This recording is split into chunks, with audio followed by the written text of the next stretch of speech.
Hello everyone, good afternoon. Welcome to the Ealing Mental Health Forum. I'm Toby from Ealing and Hounslow CVS, for those who don't know me.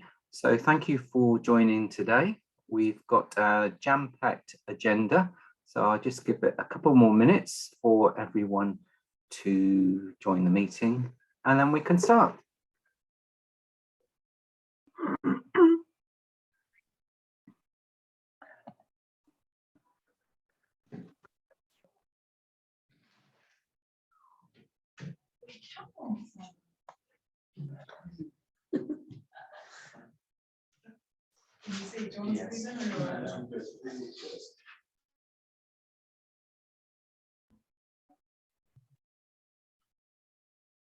Number 9 in the call queue.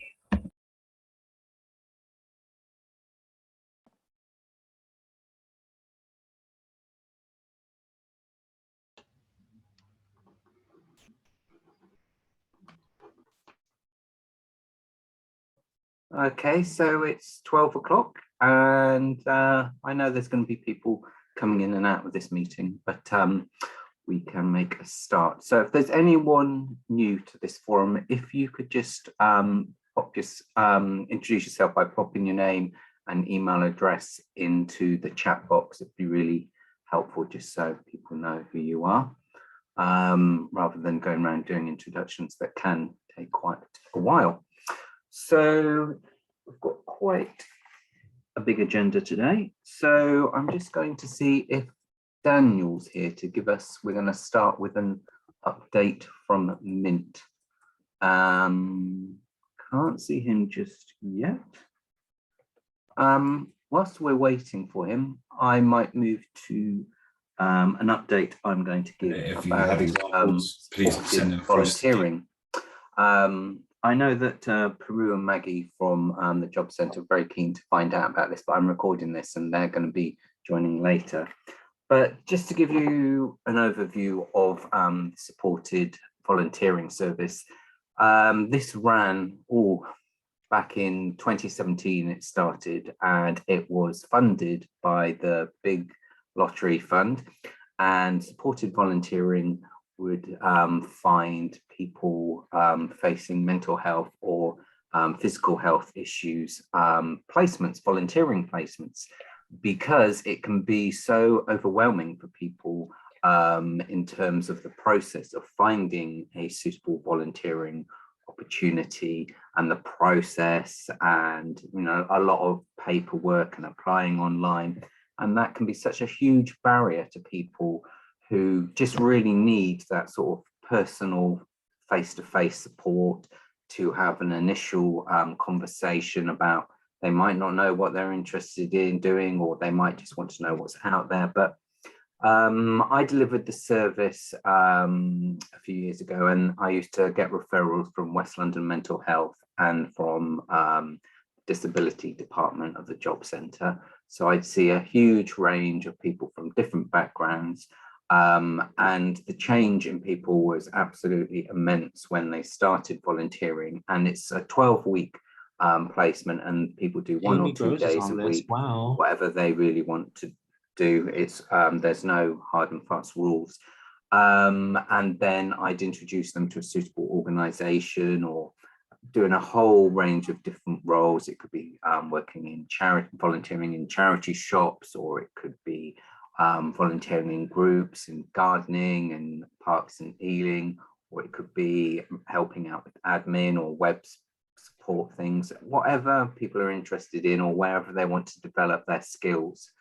After seeing people face to face and chatting to them, I then find them placements, make sure they settle in, because that's normally the worst time, when people get worried about starting and don't know what to expect. And I talk to the host organization and just make sure it's all nice and smooth, and the individual feels really supported and settled in. And then I dip in and see, either email or chat to them every couple of days.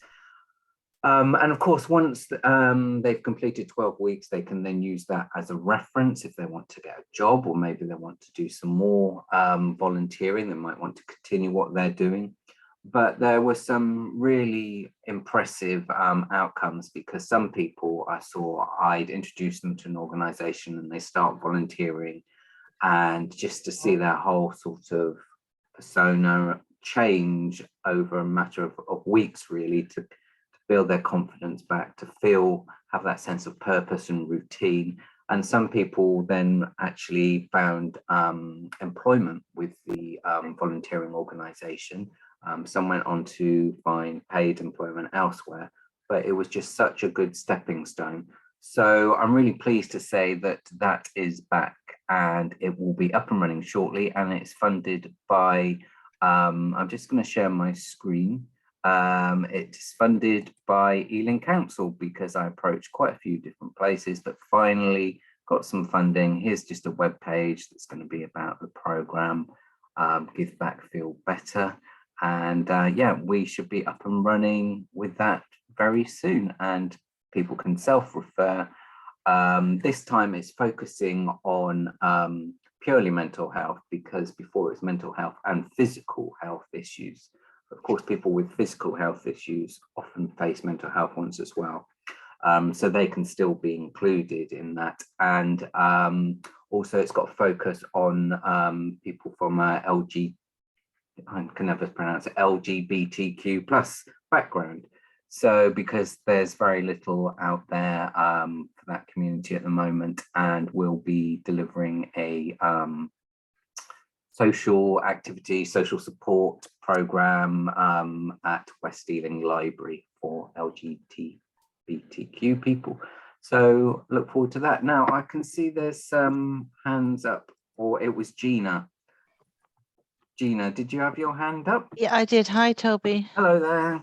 Hi, everybody. I'm Gina from West London NHS, and this is brilliant. This program is fantastic. We've used it before in its previous incarnation. And Toby, just to say apologies for not being in touch. I've been off with the virus, so just sort of recovering now. But we would look to support that out as we discussed beforehand. So apologies for not being in touch, but fantastic news for our clients. So thank you. It is, isn't it? I'm really pleased. I was banging on a lot of doors for quite a while to try and get funding for it. So yeah, thanks again to Ealing Council for the Mint funding. We've got some other hands up. Let's see who else has got their hands up.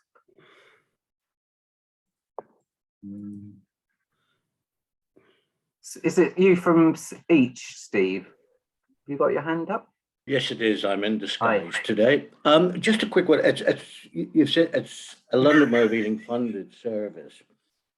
I suppose my question, as someone who has services across borough, is do they have to be placed in volunteering? Have to be sourcing their volunteering opportunities within the Ealing Borough boundary, or if they're an Ealing resident, but for example, there was a suitable volunteering opportunity for people outside the borough boundary, would that be an issue?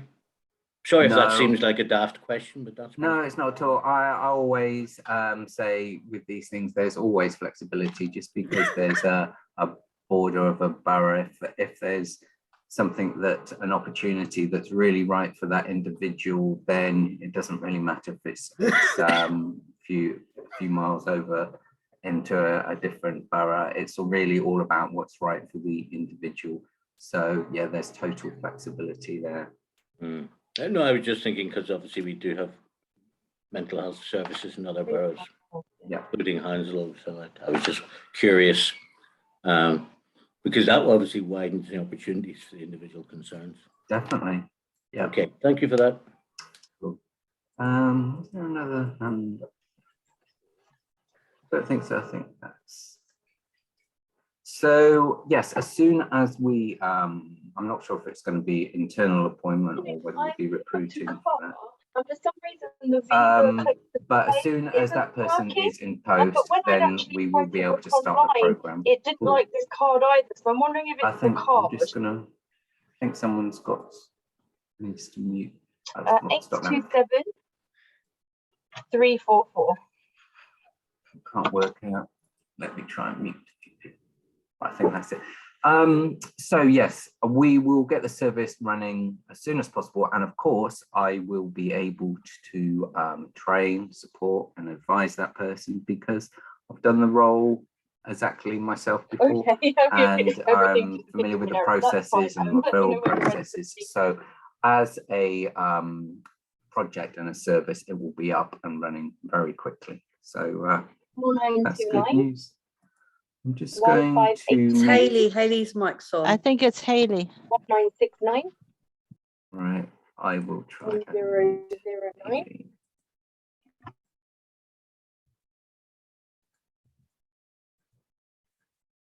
Yes, she's Yeah, muted it's now. done. So next on the agenda was Daniel with the Mint update, but I can't see I'm him here on the on screen. behalf of Daniel. Oh. Hi. So Daniel's on annual leave today. He sends his apologies, but he's sent representation from. Oh, thanks for joining okay. us, Amy. Of course. So I have myself and Mediva here. Sorry, let's just put on a camera. There we go. So myself and Mediva, we are coming from Ealing, North Mint. The updated news that Daniel wanted to kind of hand over is that we've successfully moved into the Grand Union Village Healthcare Centre, which has been long awaited, probably 2 years in progress. So we are now based here on the 3rd floor is our kind of main floor, but that you could get in contact at us here. Service users can also come and see us here. This week we've also recently had a CQC audit. That was the big thing for our team and the trust, and that went very successfully. We've also become primary care network aligned, meaning that we are meeting with patients and service users in their GP practices with the GPs.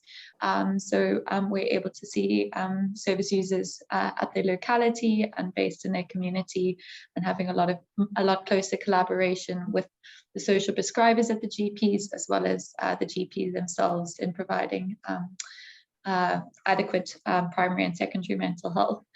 I think that's kind of the big updates from ourselves, and yep, it was lovely to hear about how everyone else was doing with regards to the way forward within Mint. And I took down your resource. I'm the clinical lead of occupational therapy, and the volunteering service is something we've been definitely lacking. So we're really looking forward to that as an opportunity, and would look forward to co-producing in future. That's about it from us. Okay, thank you very much. Has anyone got any burning questions?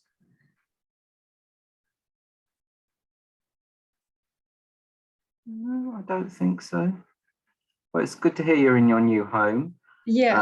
Yeah, I know that was kind of taking a while, wasn't it? So it's good to know you're there. So Definitely. Yeah, well done. Okay, thank you very much for the Mint update. If there's no other questions, I'm going to move on to our next presenters, and they are Olivia and Charlene, and they are from the from Ealing Council, the Adult Social Care Independent Living Scheme. Now, the reason they're attending today is we're trying to get more interactions with the council, just to raise awareness and form relationships. And this is something Bushra, the Ealing Mental Health Commissioner, and I've been working on.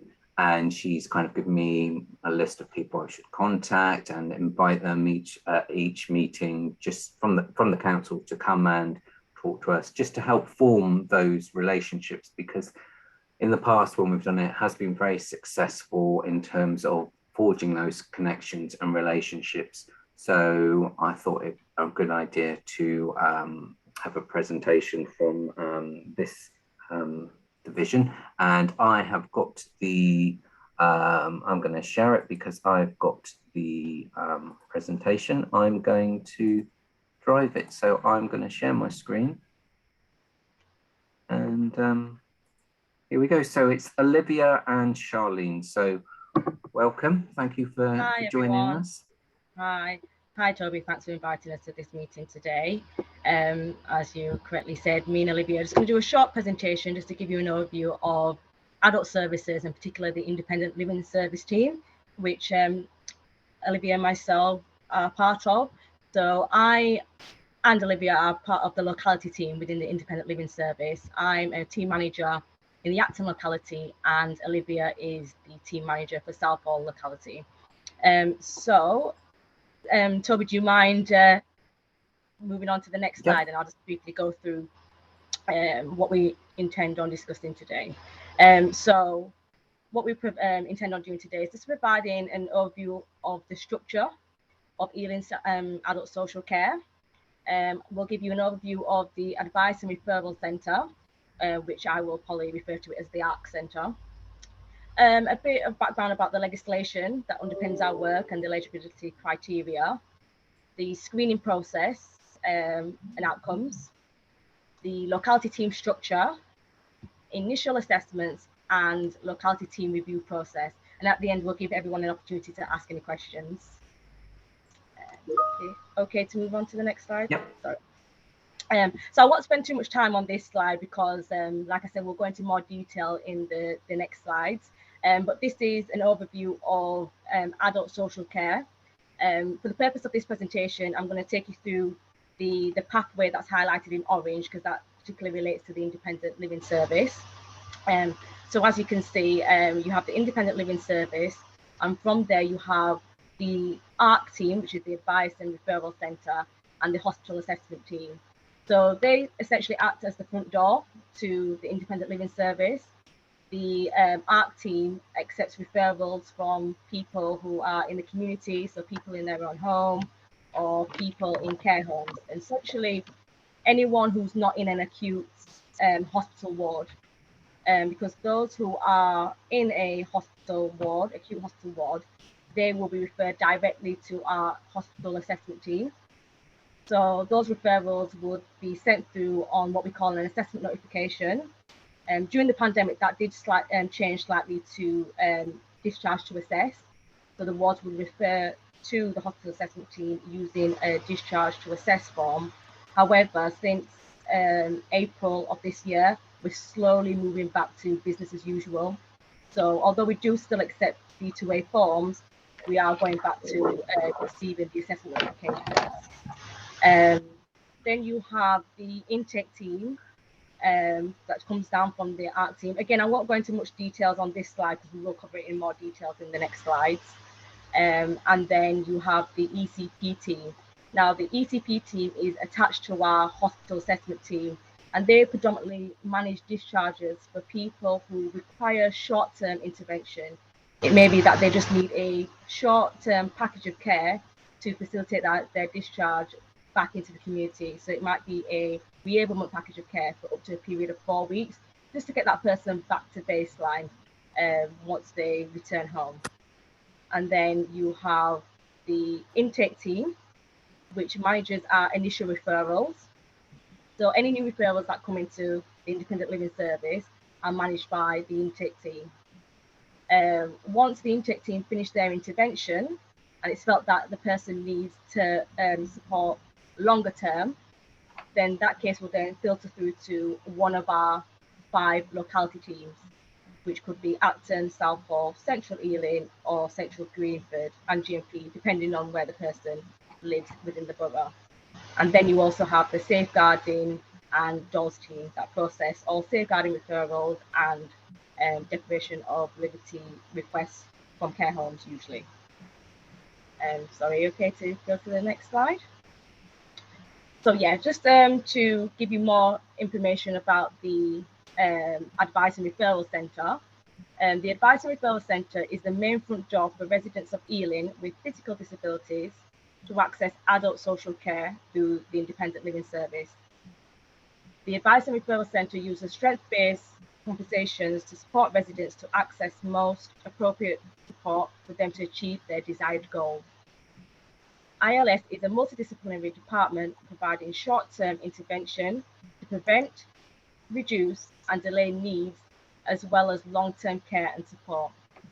So within the ARC team, you have 1 team manager, qualified social worker, 2 qualified senior social workers, and 11 advisors. Now, those advisors are non-qualified staff, but they do have extensive training and experience in adult social care. and most of the advisors and the social workers within the ARC team are trusted assessors.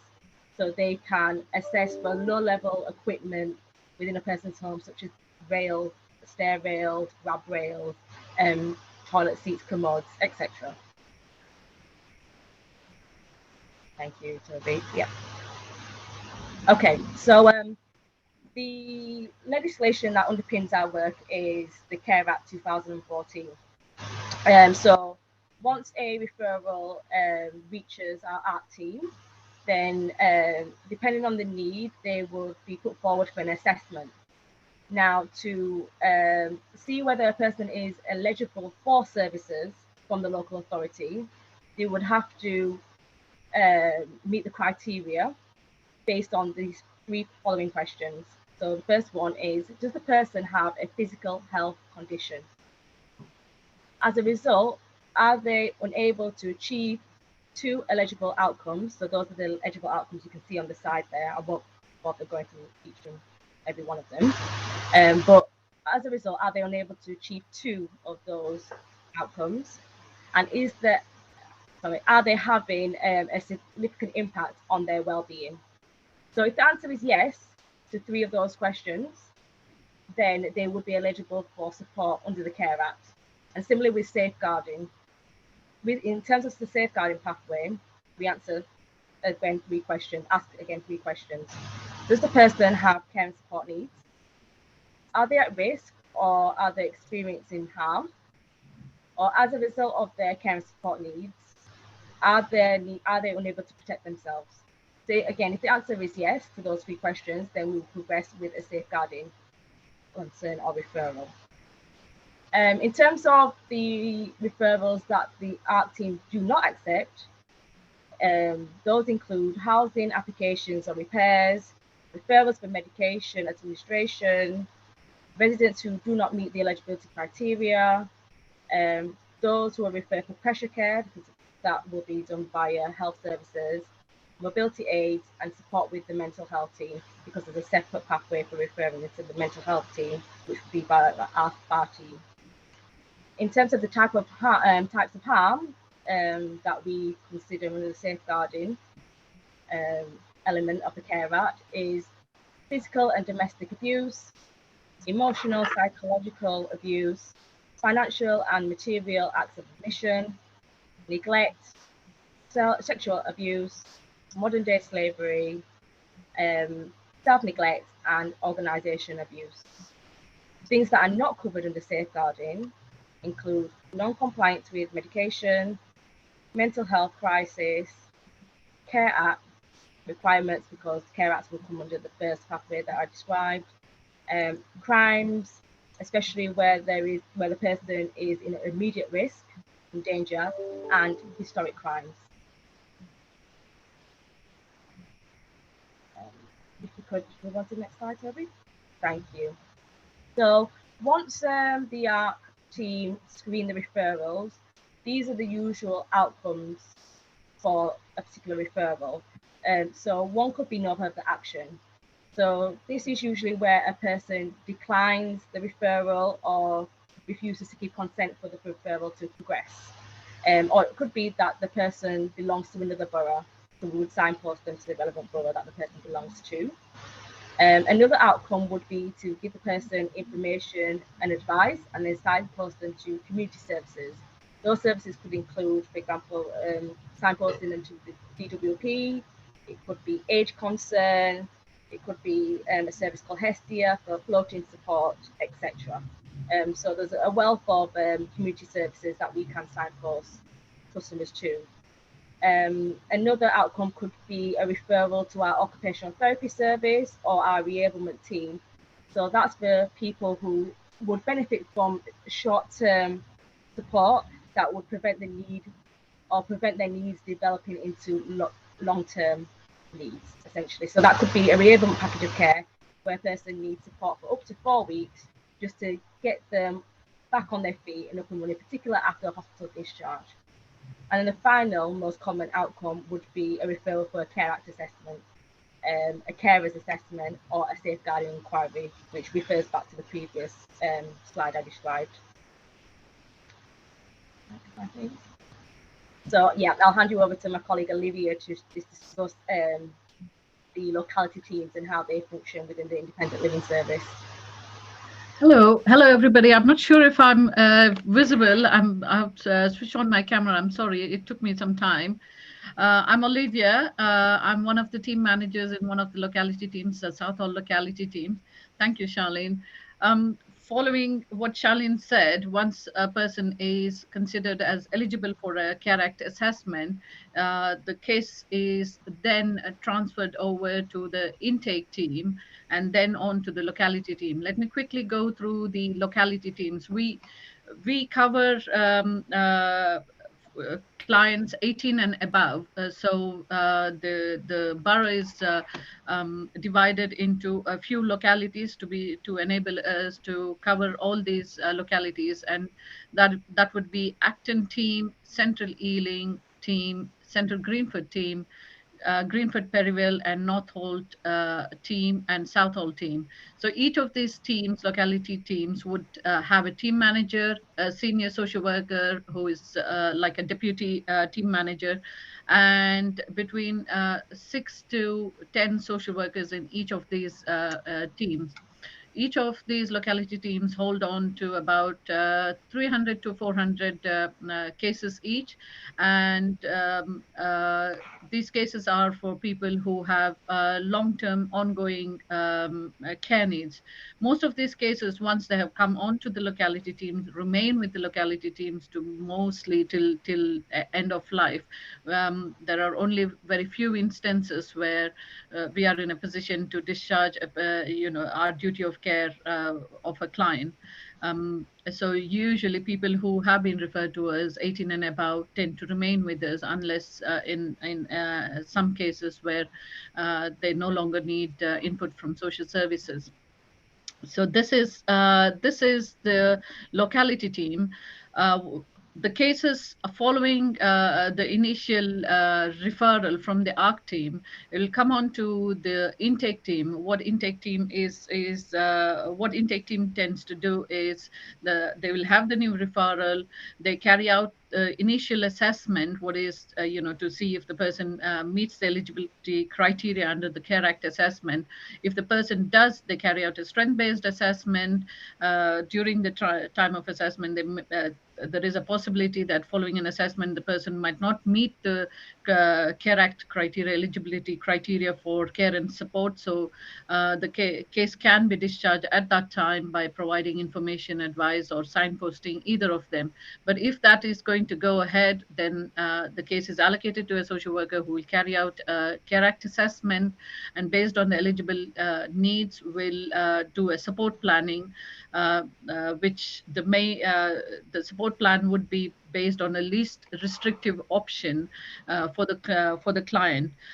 So it can be anything from care in the community, care in a care home, supported living, or any of the care provisions that are available within our service. But we also then part of the initial assessment, we also carry out a financial assessment. We always have to let the client or the customer know that there would be financial assessment for the services that are being provided.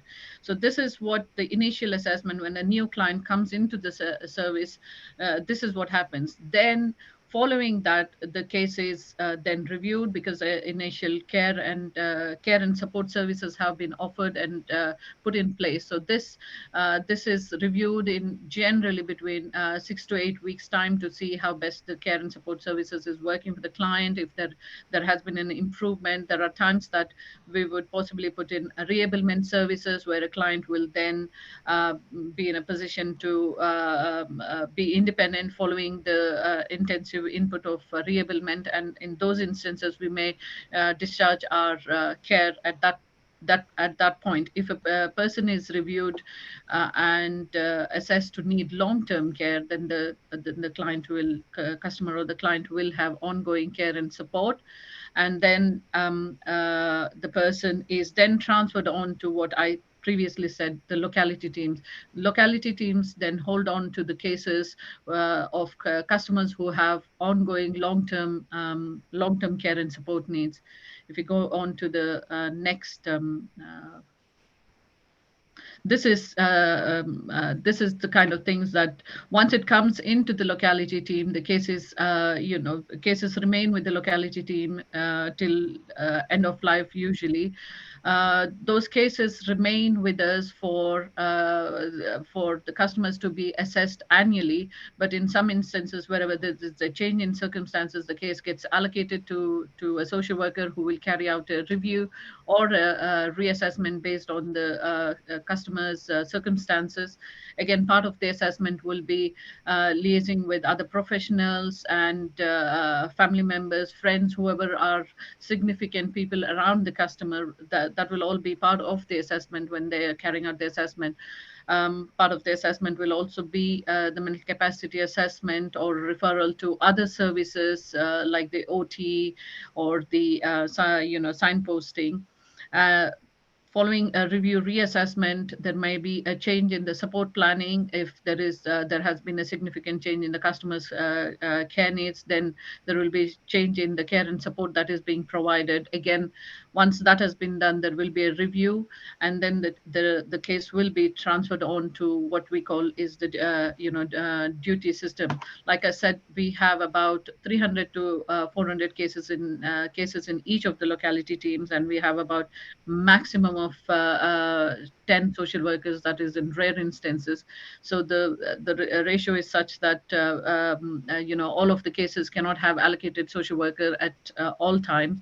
So cases get allocated for a short period of time to deal with the situation or the change of circumstances of the client, the care management of the case, and then the case gets transferred on to the duty system, where if there are ongoing or any unexpected situation, the duty will deal with it, and where it is felt that the case particularly needs ongoing support from social worker, then the case gets allocated to a particular social worker for a period of time until it's stabilized. So part of the like I said, part of the support planning can be crisis intervention, signposting, dealing with queries, and in some instances, a case can be closed as an outcome of a review reassessment or transfer of the case.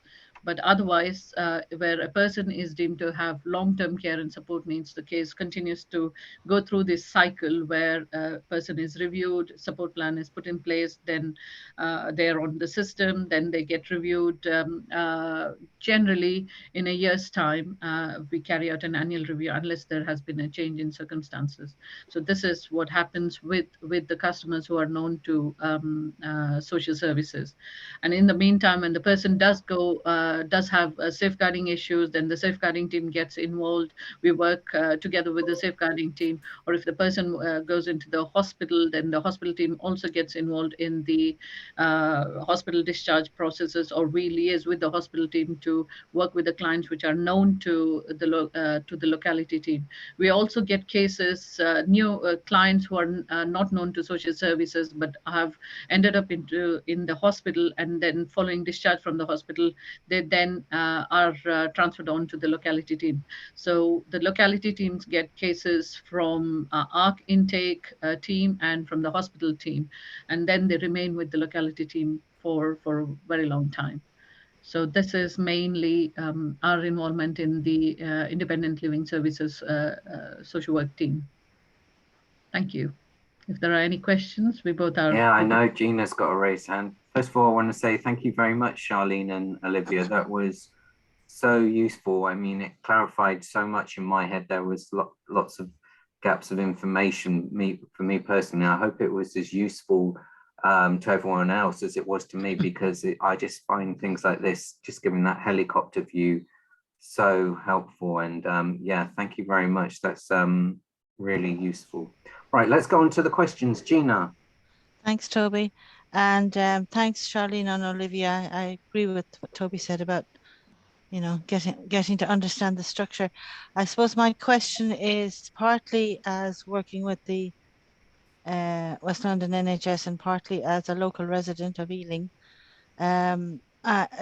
Yeah, so I'm interested to know about any funding pressures, if there are any, or you know, you have the funding that you feel you need. And also, I'd be interested to know, you know, how much, how, if you have any idea of the proportion of services, you know, that people are eligible, deemed eligible for, are provided in-house, or if there's much outsourcing. I don't know if you can comment on those questions at all. Thanks a lot. I don't know if I will try and answer. Charlene will jump in. The first bit was where there is, you know, funding pressures. There's always funding pressure. We are always being told that every you know, care and support that we put in place is scrutinized at different levels based on the kind of package of care that we put in. If, say, for instance, a package of care in the community, or in a supported living or a care home, they do go through different panels and you know, funding panels, and they're scrutinized. There's always a funding pressure. There's always, we are always told that we you know, we need to make sure that the funding stretches, because of we are quite a large borough, and because of the number of residents that we have, we try and stretch it to make sure that we cover the maximum number of you know, customers or residents in the borough. I cannot give more details about the you know, funding. That would be at a higher level, that they would know the you know, the budgets. The second question you said about eligible you know, criteria. We do have in-house reablement, but that is only for when a person is eligible for in-house reablement. That is the first option that we go for, but it is not such a large care agency that we could cover all the residents of Ealing. So we do have contracts with different care agencies, you know, which our contracts have. I think, yeah, we have, because of the number of residents that we cover, it's impossible for them to be covered by our in-house. So we do have quite a few external care agencies that we have contracts with to meet the demand. And just to Charlene, add there, 43% of the referrals that do come to the ARC team are signposted out to community voluntary services, which reduces the need for in-house services to be put in place. Okay, thanks, guys. Thank you. Amy, you've got a question.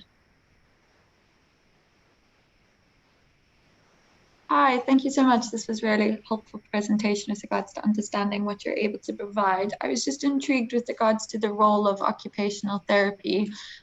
Within the community mental health teams, we do a lot of low-level assessments and adaptations, but when service users are requiring bathroom and kitchen full assessments, and our OTs are making recommendations, what is the best way to kind of refer those clients directly to the council OTs to be put on the waiting list to be assessed? Yes, so for those cases, you would make a referral to our contact centre, our ARC centre, and Okay. they would screen the referral and then progress it to our in-house occupational therapy team. Okay, great. Thank you. Steve, did you have your hand up earlier? Do you have a question? Was that Steve? You? Yeah. No, I was an old hand, was it? I was practicing that song. Oh, practicing. Okay. I've seen in the chat that Happy has asked if and Happy's a social prescriber, and she's asking if she can have a breakdown of the team manager's contact details for locality. She's particularly interested in the Southall team. Is that something, Olivia, you're able to provide?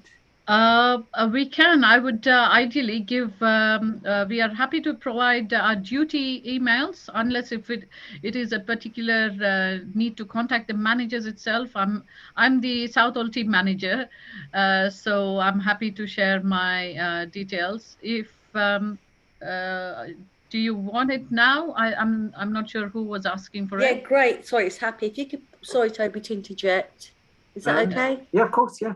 Yeah, yeah. If you could put it in the email, that would be great, please. Right. Okay. chat. In the chat here, or should I give it to Toby? Toby has my email, I think. Yes, I can just forward it to yes, and then Happy. I think I've got Thank Happy's. you. Yeah. Oh, the sound's gone strange. What we can also do, Toby, is we could share the contact Slides. details for all the duty locality teams.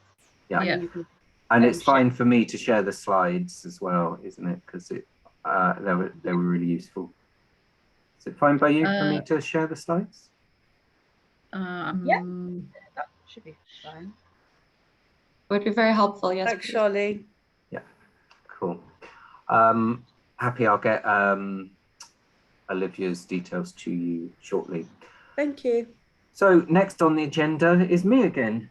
I'm going to talk about Mental Health Awareness Week, which is the week coming up, week after next, the week commencing 9th of May. Now, we were wanting to do something. It's a bit tricky, of course, with COVID and wanting to do something in person.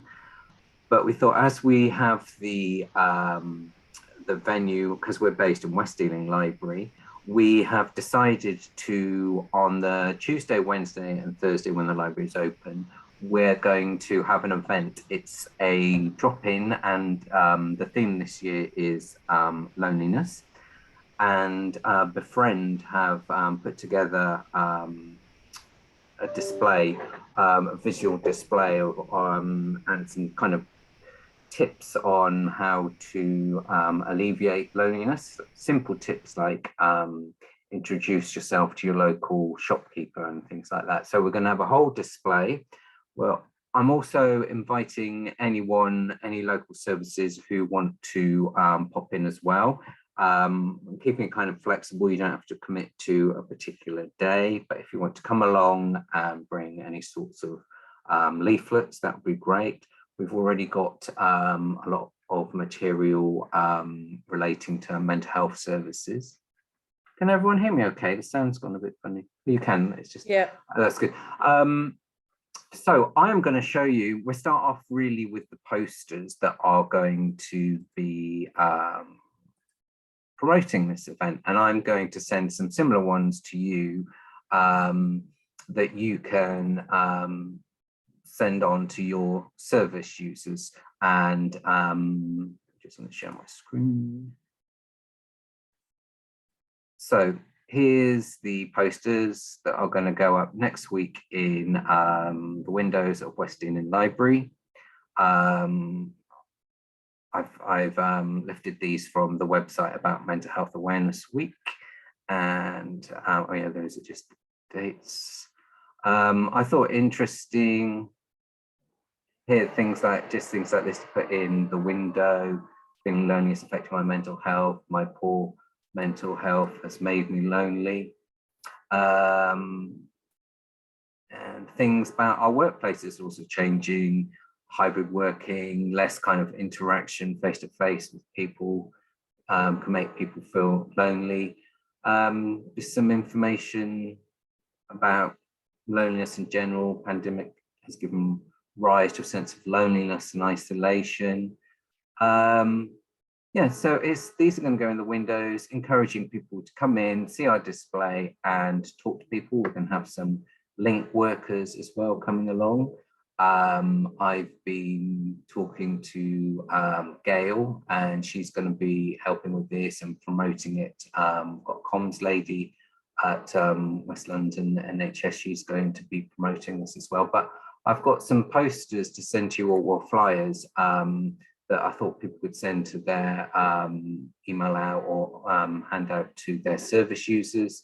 Just inviting anyone into West Ealing Library to see our display and to chat to our staff and volunteers at the library, find out what's available on a weekly basis. We have things like yoga and what else do we do at the library? There's a knitting group and all sorts of different, like chess group, and there's all sorts of things. So our library staff will be able to tell people about that too. Also, I wanted to show you that, oh no, that's not the wrong, I'll show you in a second. There is a link that I'm going to send out. Here we go, for huge range of resources here to do with loneliness and all. So I thought I'll send this out and people can see if there's anything that's really completely right for their service users that really kind of connects with them. There's a whole range of things that people can use and print out, but I'll send that out to everyone along with the promotional material that I produced for our event next week. Has anyone any questions about the, oh, I forgot to say also we've got hopefully a lady, Sultana, who we were going to do something before COVID at Ealing Broadway train station. She's going to be coming along. She's from Transport for London, because she's going to talk to people about how all TfL staff are trained in suicide prevention. So it's great to raise that awareness. So if you see someone who's at a station platform and looks distressed, then people know that they can contact someone on the station and say, I'm concerned about that person, they look to be in a bad place. And so yes, Sultana is going to talk to us about TfL staff, and because there are unfortunately a large amount of suicides at Southall and Ealing Broadway station. So yeah, so I hope you do come along to the event. You don't have to book anything, just come along whenever's convenient on Tuesday, Wednesday, Thursday, and please bring any service users or bring along leaflets from your organisation to share information. Right, anyone got any questions for me? Hi, Toby, it's me, Dipesh Mystery from DWP. The event looks amazing. I'm going to make it down one of the days, and I just wanted to let you know, you've probably done it, I'm not sure, but I'll get them up in the job centre. I'll get the information across to Hounslow and Ealing Job Centre. Yeah, it sounds really great, and no, I mean, I look forward to it as well. It's brilliant. It's good. And I just wanted to apologise that I've got a meeting starting just after 1, so if I have to go a bit early, I'll give my apologies now. No worries, so, this is totally flexible. I know people have different meetings going on. It's dip in, dip out, so that's fine. Yeah, I mean, do you want any updates from me at all, or anything quickly? Or please, just please, if you've got anything. I mean, if it might be relevant for you guys and your services, it might not be. I don't know if you've seen it now. There's a big change with tax credits. Anyone that you're working with tax credits, a 2-year period for them to transfer over to universal credit. And it was hot off the press yesterday. Anyone on JSA, the old legacy benefit, is now being invited or being told to transfer over to universal credit. In the chat bar, I'm just going to put a link here. It's got some more information for you guys if you want to see it. Obviously, the other presentation was the art team from Charlene, and the information from Olivia, that was amazing. And with like they mentioned, job centres are there. We've got Hounslow, you've got Ealing, you've got your local job centres, you've got amazing staff in there, disability employment advisors that can help out, partnership managers. So I'm sure that if there's anything they can do, they'll help. If you need anything from me, just let me know. But yeah, it's all good.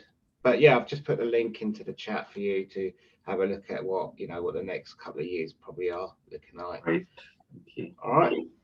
Right, we've got some raised hands. I'm not sure if they're questions for me or questions for you, but Steve, you got your hand up. Yes, it's a question for Dipesh, actually. I'm one of those sad people who pays attention to adverts, and I noticed the advertising that was happening about the transfer from tax credits with the, well, I have to say, fairly usual strapline suggesting that it may be beneficial for some people to go ahead and do it quickly and others not. And I was curious about that, because that's the sort of question. I should say that I'm responsible for floating support services, housing related support services, amongst other things. And that's often the kind of thing that we have service users coming to us and saying, well, They're telling me I can transfer. Should I do it? Should not? I suppose I'm going to be cheeky and say, is that true? The thing is, I've heard, I mean, look, they will be required to do it. You know, like I just mentioned, hot off the press yesterday, anyone that was on job seekers allowance will now be in the same boat. The future is to get it all rolled into one, you know. I'm not sure if DWP can help, you know, they should be helping more people into that transition and a bit more information, but I just think by numbers, I don't think they could. But with anyone that you're working with, even if it's yourself, and I promote this myself, and as a work coach, we do this. If anybody comes to you and they're worried about it and they're looking to make that change, and you probably do it, you know, you've got the benefits calculator, gov.uk. You know, that's really good. And that's a really good tool. You know, it takes 5 minutes to fill it out. I've used it and sometimes actually found there's other entitlements and other benefits that people are entitled to that they didn't know about. So, you know, if they are worried or looking to make that change, use the benefit calculator. So your advice is that a benefits calculator will answer that question for someone. Yeah, and it, like I said, with me, sometimes it's even showing me what else that they could be entitled to, that they could have missed out. That's fine. I just wanted to make sure that yeah, people were getting simple advice, because that's a confusing advertisement, because it's saying, well, some of you are better off doing it now and some of you aren't, and people obviously want to know which side of the fence they might be on. But you know, the sad thing is, and the reality is, the advert won't say it, but I've kind of been told as well that whoever doesn't do it in that time period, it just literally will cut off and they'll be forced onto it anyway. Thank you, that's very helpful. No problem. Okay, Harshil, you've got your hand up. Yeah, hi Toby. Just in regards to the drop sessions for the mental health registry, are these just at West Ealing Library or is there any other locations as well? They're all at West Ealing Library. We're just keeping it simple this year. Yeah. Okay, perfect, thanks. Alison. Hi, thanks, Toby. Yeah, no, I was just going to say that, well, thanks to Hayley coordinating us actually. And I don't know if, Hayley, I don't know if you all have link workers there as well, but there'll be, on each of those days, there'll be somebody from the Recovery College with timetables and able to talk about what we do. In fact, we're using West Ealing Library as a venue this term. So in fact, on one of the days, there's actually a course running at that time. But yeah, so there'll be someone there. We've got a slightly unwieldy, but we're all getting to grips with it, new registration and booking process. So Deborah, who I think is here, is our new Recovery College link worker who'll be linking with the Mint teams and also the primary care network and all the community resources really. But hopefully Deborah will be able to be there and help people with the registration form as well, just while she's there as well, and we'll have timetables and things. So just to let you know that's brilliant. And Happy, you've got your hand up. Yep, hi. I just wanted to ask if anybody does know when they are making the transition. Sorry, I'm the social prescriber for Ealing with my colleague Sonia Dillon here today. If there's going to be anyone to help with this transition of the forms from JSA to UC, because I've had a few patients with mental health that have got in touch with them and they've been told there is no one to help with them. And the Law Advice Centre has kind of pushed back on them, saying the onus is on you to complete them. Okay, so hi. Hi. So, sorry. What I can recommend is, look, there should be some form of help. I can understand some people can't get into a job centre. I'm not sure, because it's all hot off the press. We're hoping that somehow, because we do have the citizens' advice there in the help to claim service, and I know they should be able to advise and might be able to help in some areas. It's worth asking them. I'll try and find out more information. You know, on some occasions for people that can't get into a job centre, you might have had, you know, people that you've worked with that have had a home visit. So you can request a home visit for certain circumstances. You know, it does mental health and all other disabilities. You know, and they can do that for, like I said, even if it's mobility issues. So you can request a home visit. It might take a bit longer. So it's all quite new. I've only been giving them information, but you know, if I've always said this to everyone I speak to. Our job centres are open. You know, sometimes we're even open on Saturdays. We've all got amazing front of house staff. You know, anybody wants to come to a job centre and ask, you know, if they could get into a job centre and needed that help and advice, we would, you know, would help them. We wouldn't turn Dipesh, them off. there is, sorry to interject. I've had a few people go to job centre be told that because it's A, because I'm not appointment, they're not going to be seen, and B, because it's relatively new, called the call centre. So they have tried that. I know that it's a fabulous to job centres are, but they have been pushed back on that. That's not right. You know, I mean, I've had the flip side experience at Hounslow, where it's amazing. I've seen the, you know, the different side of that. So all I can do is, you know, I'll relay that information across. I won't say it's personally from you, but I can start saying, I've heard, it's not the first time I've heard that, but in the ideal world, that should be offered, that help. You know, I can understand some people don't have, you know, online capabilities or services, so it's difficult. Phone lines, you know, you call them and it's so difficult. So look, there is a 2-year period. So if you start doing the work now, you know, it's probably worth doing it earlier than, because I can see it. I can see this. What happens is, it's happened before with another benefit where it's like the last month there's a big push because it's like everyone knows it's like there's a cut-off date coming up, and I know in the last couple of months of this deadline it's going to be manic. So just get it, all the stress out now, get it sorted out quicker, the better. But I will relay that to Ealing, because that shouldn't be happening. Thank you. Be able to be, you know, welcoming, and it should be helpful. That's why we're there. Sean, you've got your hand up.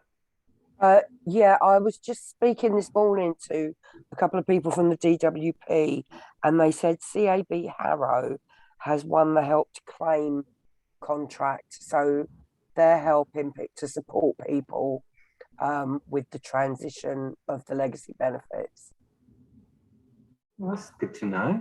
Sean, sorry, is that just for Ealing patients, so Harrow patients, or is that to London Borough of Ealing as well? No, it's to the London Borough of Ealing. Thank you. Just a quick, I mean, happy, just quickly to answer your question a bit further. Have you been in touch with the partnership manager of Ealing at all? Do you know? No, I haven't. No. Okay, so if you want to put in your chat your email address, I'll have a look and dig it out, and I'll get you in contact with them, because they should be able to help you with this as well. Great, thank you. Okay. Yep. No problem. Thanks, Dipesh. That's great. So let's move on now to, I'm not sure if Sharon from the store cupboard, I was just having a look. Are you on this call, Sharon? Oh, that's a shame. I was looking forward to hearing all about. Oh, no, she is. You're muted. I'm going to try and unmute you. Hi, everybody. Sorry, I'm a little bit late. Thanks, Toby, very much for inviting me to speak at this forum. I thought probably what I'd do to start off with is just give you a very brief background into what the store cupboard is and how we started it. And then please feel free to answer any questions that anybody may have. The store cupboard is a charity that was set up by myself and 3 other people back in 2020. And this was a result of working out of the Hobain Centre in Hanwell, and we provided food during that first lockdown. I guess, like everybody, we slightly naively thought that the pandemic wasn't going to last that long.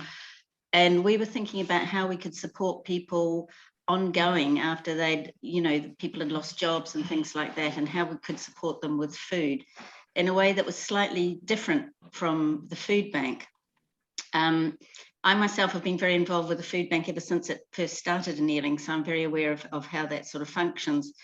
But we were thinking about something that could bridge the gap, really, and that is our tagline, between people who had maybe fallen into hard times through the pandemic, and how we could support them while they just sort of got back on their feet with mainly with food.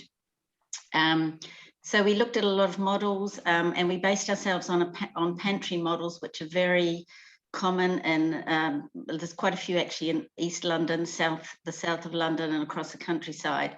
So the model very much is that we get people referred to us because we have no skills in knowing whether people need to come to us or not. So we referred by charities, children's centres, some schools, Salvation Army, help through Crosslight from the food bank referred to us. And people come along to us and they pay £3.50 every time they come. They come every week. We get all our food from the Felix Project. So we have a lot of fresh fruit and vegetables, which is something we very much push and want people to have. We have a chilled food. So we have, maybe milk, cheese, eggs. We have frozen, so we have meats and things like that, as well as ambient food as well, your normal store cupboard stuff. People come by appointment, so we know each week who's going to come to see us. And the model is very much about not just supplying food. We're a friendly ear. Obviously, during the pandemic, there were huge issues with people with social isolation. So just coming to see us once a week and having a chat about things for a lot of people was huge. We do signpost a bit to other organisations as well if people are having trouble.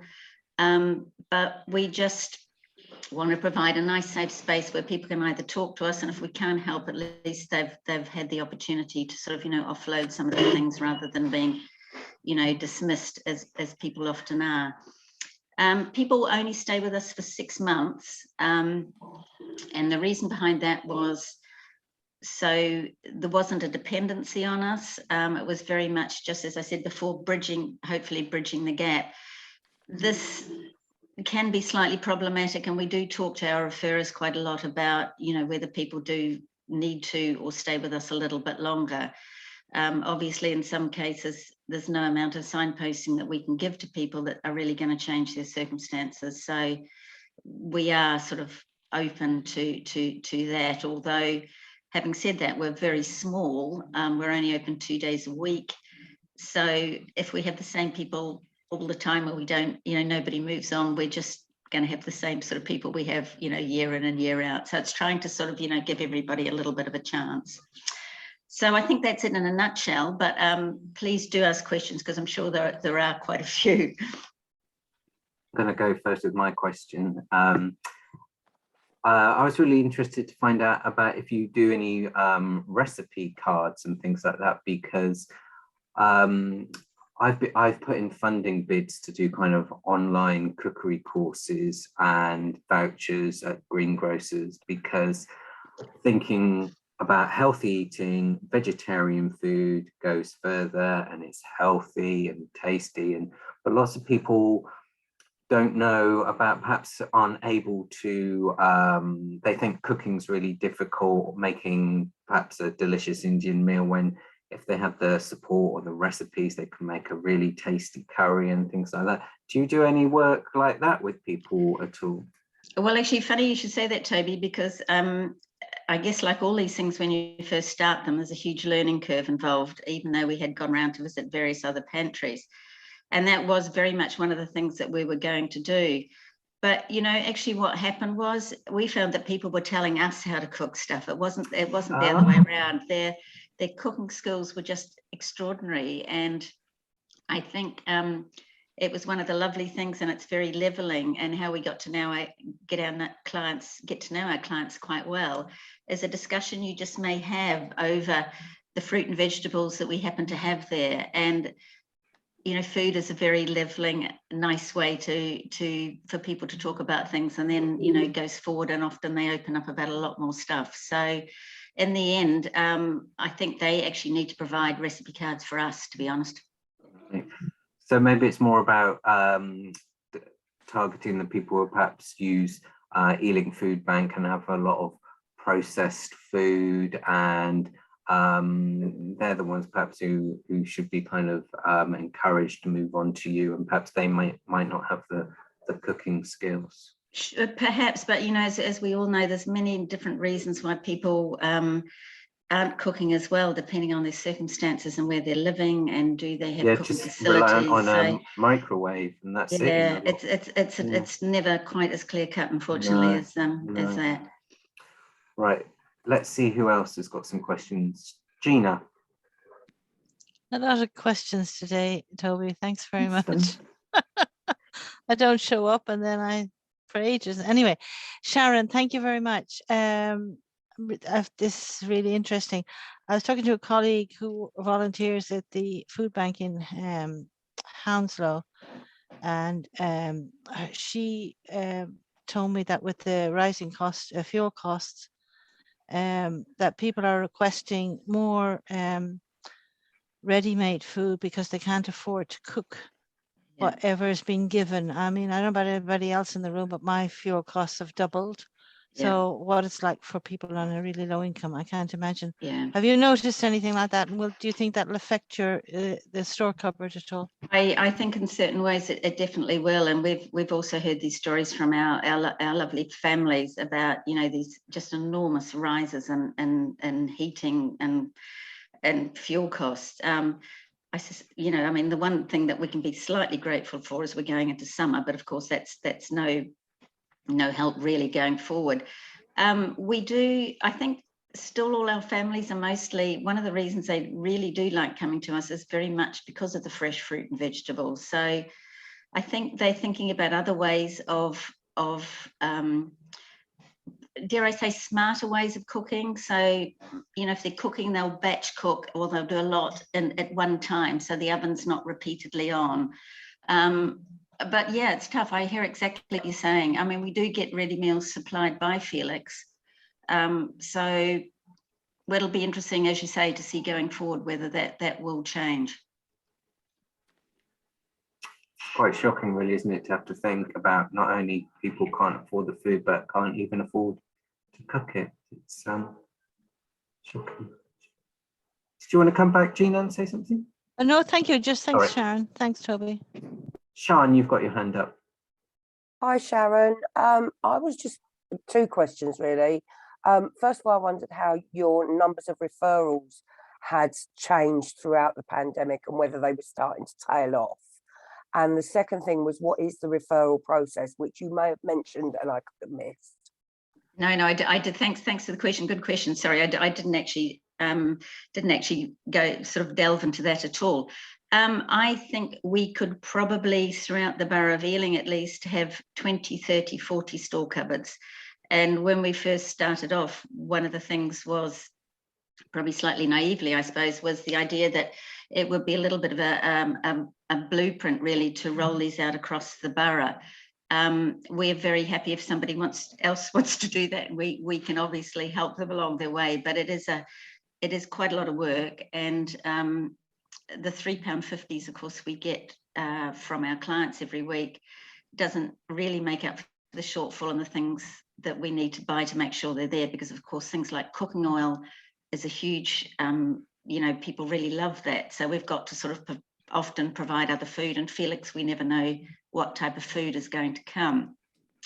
So the referral process at the moment is very much people getting in touch with me, so little agencies. We prefer to deal with, I'd say, smaller charities and smaller agencies, because what we like to make sure is that we have that one-to-one with people. We always make people come to visit us in the store first, just to see what we're doing and how we operate, because we are quite different really from the food bank and the way we operate. And this has not been disparaging to the food bank at all, because they do a fantastic job, but we aren't, because we don't have the numbers going through, we aren't as transactional, I suppose, is the best way I can put it. And like I said before, we like to spend time with people, which means we're never going to see as many people, obviously, as the food bank does, but you know, it's a slightly different model, I think, from that.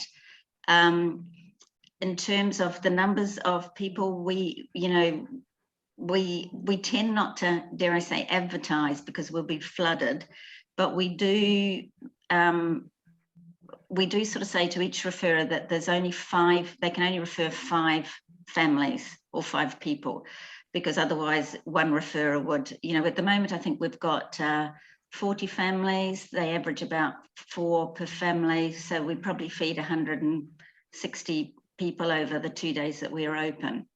So it's that one thing about wanting to be known about what we're doing, but not too well known. Otherwise, we're going to get absolutely, at the moment, we're going to get absolutely swamped. If people want to refer to us, like they just need to get hold of us via email. It's info@store-cupboard.co.uk. And then, as I said, we'll arrange for you to come and see us. And then I think that predetermines who you think will be the best of your clients who you want to refer to us, who would would make a real difference to them. Can people self-refer, Sharon? No, they can't, because otherwise, once again, we would be absolutely swamped. I think we don't have the skills to know whether people really need us or not. So that's what we leave, to people, social workers or all the other clients or the other referrers that refer to us. Okay, thank you. Very welcome. Well, thank you very much, Sharon, for joining Very us. welcome. It's really interesting. Yeah, and I hope the store cupboard goes from strength to strength. Great Thank you very initiative. much. Thank you very Thank much. you for joining us. We're now going to move on to Simon from CarePlace. Now, Simon attended the last meeting, but we had terrible sound problems. So sorry, Simon, that you've had to come back again. But I just thought it's really important that everyone knows about CarePlace because I know it was kind of launched a couple of years ago, but now there is a bigger drive with CarePlace, and I know that the North West London CCG are looking into buying the app Joy that can connect to CarePlace, and this is why it's really important that everyone knows about what CarePlace is and joins up to it, because that's the most important thing, that everyone knows about the benefits of connecting to CarePlace. So if you wouldn't mind just giving us an overview, and I can hear you loud and clear this time. So yeah, fingers crossed.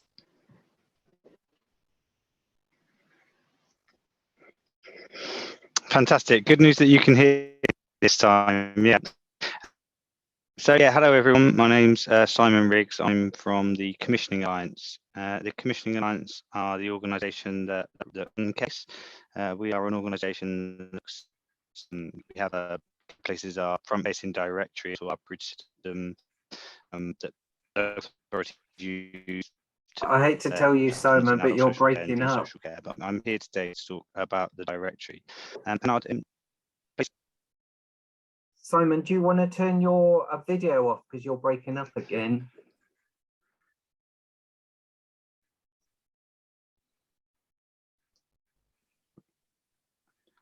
Okay, I don't know if that's made any difference. That's much better. Yeah, brilliant. Yeah, fantastic.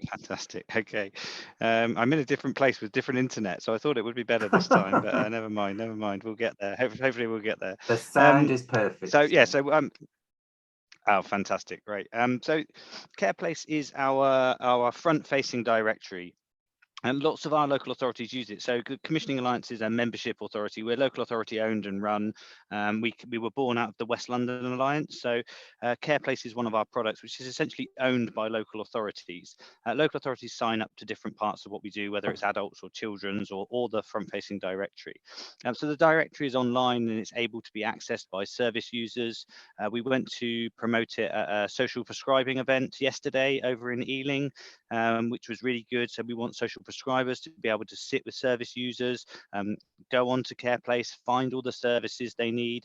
But what we really want to do is encourage more and more organisations to sign up to it. For example, you were just talking about a food bank, and we were talking to somebody yesterday from the food bank, and they were saying that because of the nature of that, and it's a referral, they base the referrals into it. So not all services are suitable to come onto the directory because, let's say, someone like a food bank, they'll be overrun with inquiries from the general public, possibly. So it's about finding the right services to register on there. For example, we have lots of the NHS services, doctors, surgeries, Mind have all of that kind of services on there as well. So really today is a kind of a push to you, for those of you that work in local authorities, or those of you who are part of organisations that want an online presence, that want to have a method to be signposted to, is to contact us and set up your profiles on there.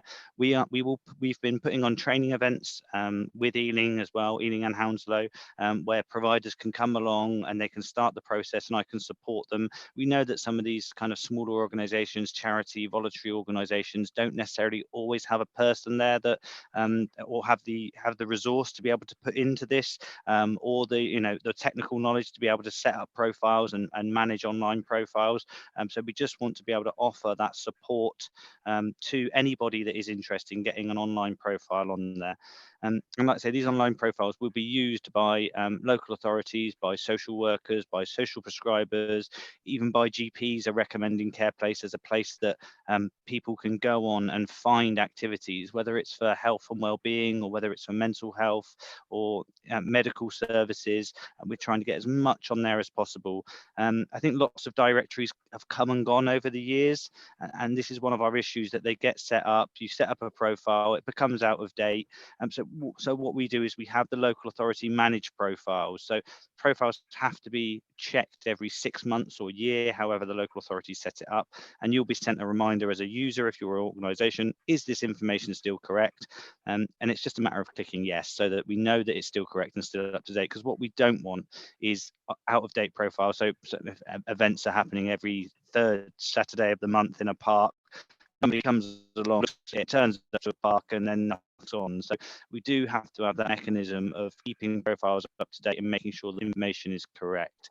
And like I said, lots of these directories have come and gone, but we really want to make CarePlace a staple in terms of not dropping off and not having the right services on there, or having old information on there. So I'm coming along to events like this, and like the social prescribing event yesterday, and offering those training services to ensure that we do have as many services and organisations on there as possible, and that information is as up to date as it can be. I will put into the chat a couple of contact details for myself and the Commissioning Alliance, if any of you are organisations that want to. Oh, fantastic! Somebody has shared it for us. That's me. Yeah. I want to be brave and share it, but with my internet, I thought that's only going to probably cut out my That's sound why again. I thought I'd So on jump here, in. you can see, yeah. Oh, fantastic! Thank you. So you can search for keywords and services like you did there, and it will bring up difference in those areas. It has a useful map at the top to pinpoint where those different services are. And when you're on the main page as well, you can also use the category tree button. So if you don't know what exactly it is you're looking for, you can click on, I want something to do with mental health and well-being, and then it will give you a list of, here are the kind of things that we have underneath that. And you can kind of follow radio buttons. So if you click CarePlace, the logo in the top left again,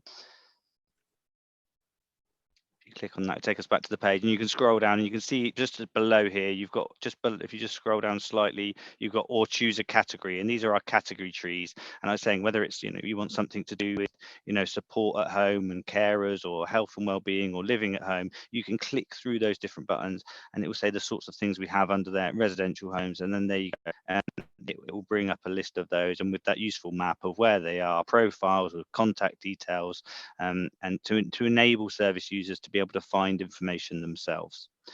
Like I say, it's a really useful tool. It's really useful if we can get everyone to sign up to it, and if we can get everybody talking into it. So again, that's why I come to these things, to promote it as much as possible. But like I say, I'll pop some information into the chat, my email and the web address, so you can have a look and contact me if you want to sign up. That's great. Thank you very much, Simon. And I will, if you put them in the chat, I will send up around your contact information, the info to sign up, so to get everyone on board with this, because it's really important that everyone's part of it. So thanks, Simon. So now Toby, can I ask a question, please? Oh yeah, sorry. I forgot to yeah, thank you. I forgot to I don't know how to put my hand up, so I'm really sorry about that. This is just a question to Simon regarding CarePlace. I could see by the map that that the resources aren't just limited to Ealing. Would that be correct? Does it go further out? Yeah, absolutely. So lots of different authorities use our directory, but that you can, each authority can manage the services within their borough as well. But the front-facing directory, if it's been approved as a service that is operating, that service will be.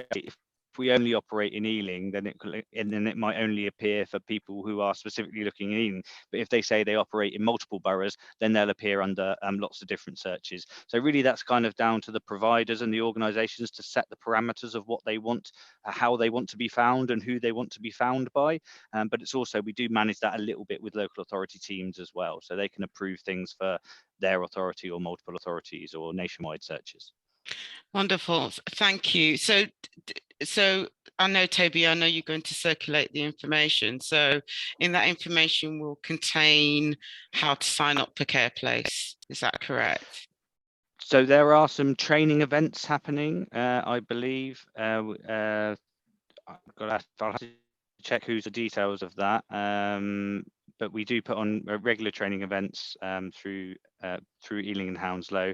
But essentially, you can just register. Like I say, if you contact me, if you want to sign up, just contact me. I'm happy to jump on a quick Teams call just to start your registration process. But essentially, you just click the login button, and it says, instead of logging in, you say, I'm a new user, I need to sign up, and it brings up a form, and you just fill in that information, and that starts the process. But obviously, feel free to drop me an email as well, and I'm happy to support you if you want to get on there. Brilliant. Thank you very much, Simon. Fantastic. Any other questions for Simon? No, I don't think so. Okay, so next, last on the agenda, we have got Samira, who's going to give us an update on Hope and Horizon. We've been discussing this initiative at past couple of meetings. So hi Samira, thanks for joining us. Hi, thank you so much for having me. I just wanted to provide, I know I've come to probably the last 3 or 4 meetings just to update you, but just really to make sure that you're up to date with all the information, all the progress around the decisions in relation to Hope and Horizon, but also kind of in terms of the wider provision of mental health, inpatient mental health in Ealing. So if you remember at the first meeting that I presented, I think there were about 3 options in terms of do nothing, reopen Hope and Horizon, and actually kind of just continue with the current provision. So just based on the feedback with you and with service users, carers, we've done quite a lot in terms of one-to-one for those who have used Hope and Horizon.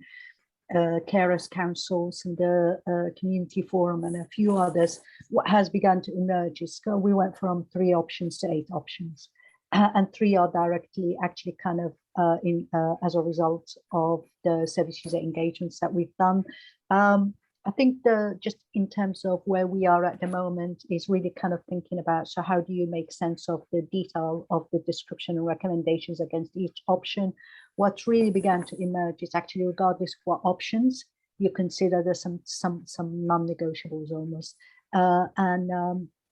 So those are the key things that have come up is the emphasis on prevention and early intervention, and really investing in community-based, faith-based, culturally specific provision for people before they become really unwell.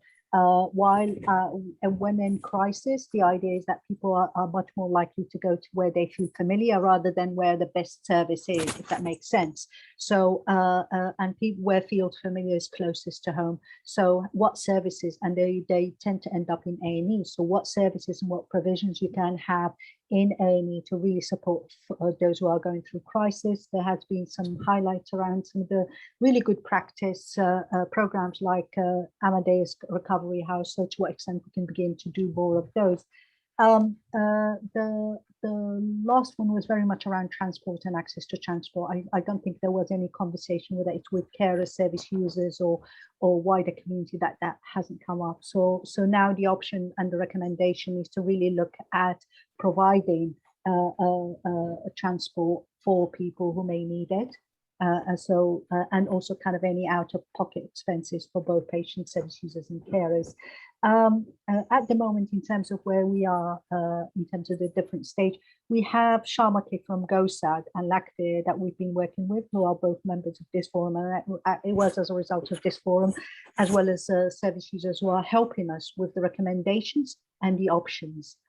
So we're kind of at the almost kind of the final stage of this phase. So this kind of, we're still at the early gathering insight and intelligence to really begin to look at the recommendations and the options around that, and really working as a core group. So the core group yesterday, where Sharmake and Renica, the service users, were part of that group yesterday. There was clinical input, service user input, and finance really beginning to negotiate which options and which development. So I really just wanted to give you a very verbal update.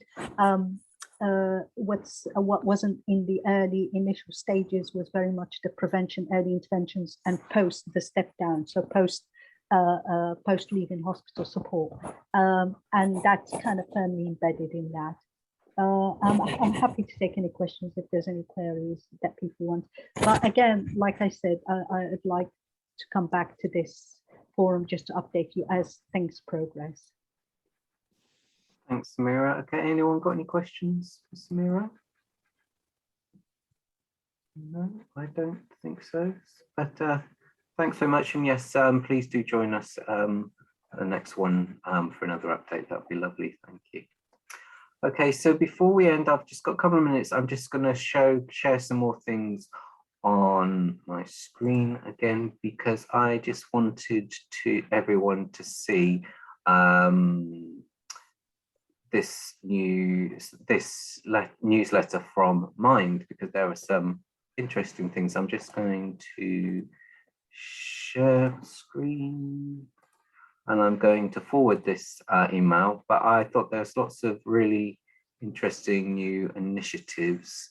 And Keely, who runs the Safe Space at the Lido Centre, she's going to be at the next meeting.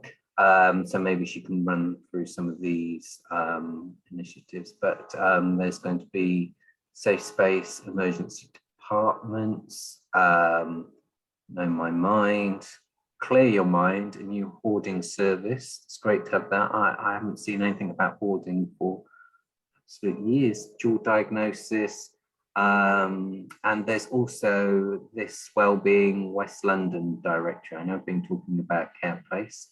Here's another directory. Hopefully this could maybe somehow be great to link this to Care Place as well. But this is a brand new one that Mind have produced, which I thought is another great service. So I'm going to send that link around as well to everyone. So you will get a follow-up email from me that's going to have lots of information in. Sorry if it's going to be lots to read, but lots of really useful things to have a look at. And I'm going to send all the promotional material about the event at West Ealing Library for the Mental Health Awareness Week. So we have got 4 minutes left. Has anyone got any other business or anything they'd like to share with anyone?